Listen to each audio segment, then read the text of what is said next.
So you know all about me growing up in an orphanage in Arasion. But after that, I ended up in the custody of another place.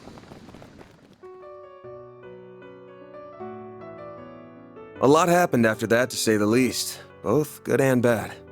Then things changed again when I was 14, and I ended up somewhere else. That was when someone suggested I take the entrance exam for Aramis. And that was where we met again for the first time in 7 years.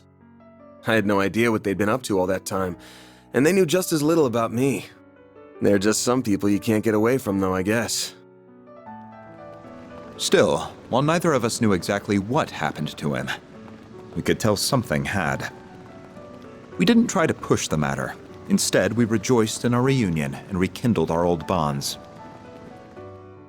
Much happened during our time together, including the school festival in late April and the student council president election. And through it all, we quickly went back to being as close as we were before. When I became student council president, the two of them even helped me with my work. Still, not everything could be the same as it was in the old days. It didn't take long for Van and Elaine to realize their attraction to one another. And during late autumn, the two of them confessed to each other and started dating. Having suspected how they felt towards one another since our childhood, the only surprise for me was that it took so long.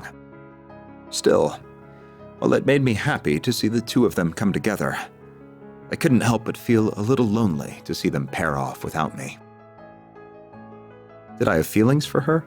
No, not at all. I had a girlfriend of my own at the time, and all in all, I was quite satisfied with my personal life.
All the letter he left to me said was, "Sorry, take care of Elaine for me," while the one he left for Elaine contained a clumsily written apology.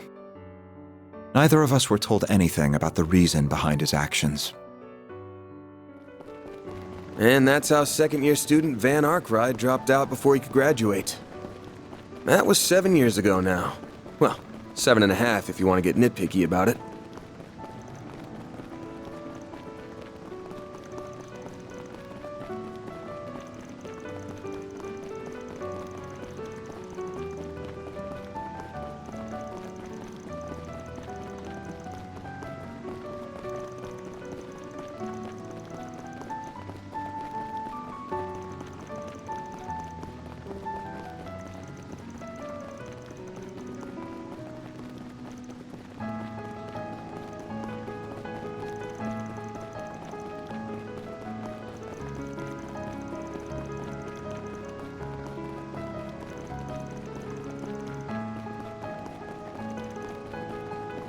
Van is going to be just fine.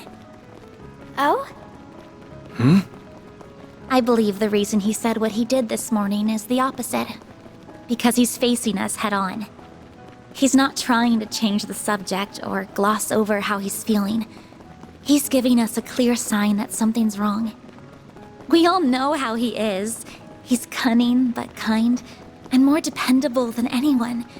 And deep down, a little timid, too. That's why I'm not worried about him. He's going to be just fine. You have been doing a fine job as the chief of Arkwright Solutions. It seems to come to you naturally, too, as does your consideration for all of us. Yeah. I've always been good at looking out for others. I mean, look at how understanding you've been of my situation. I don't think Elaine and Kincaid are going to be satisfied with that explanation. Or the others in the office, for that matter. I believe the time will eventually come for you to stop running and face everyone. Not just us, but your friends, your master, the people you live with. There are so many people who care deeply for you. I count myself among them. It's honestly hard to watch you sometimes and not say anything.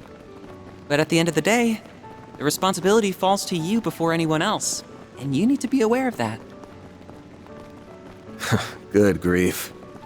I feel like I can hear everyone on Renee's side saying the same damn things. I'll settle this with myself eventually, if for nothing else but to make me look cool. That sounds like a good start to me. You do like to act cool after all. We would all like to do what we can to help you when that time comes. Perhaps he's finally losing his touch. Or more like it's time for him to finally pay the piper. Damn, he's fighting a losing battle if even a schoolgirl can see through his act now. Feels like he's putting a pointlessly long abeyance on the inevitable while he tries to find himself to me, if I'm being real with you. I could see the finding himself angle, yeah. No idea what an abeyance is, though. I'm not sure it's quite that simple. Still, I believe in him. I know he'll stop averting his eyes one day. Not from us so much as from himself. And yes, Listen to this girl. It's that kind of straightforward honesty that has the greatest effect on him, I think. Perhaps if I'd been able to say the same to him 7 years ago. No. There's no use in dwelling on the past.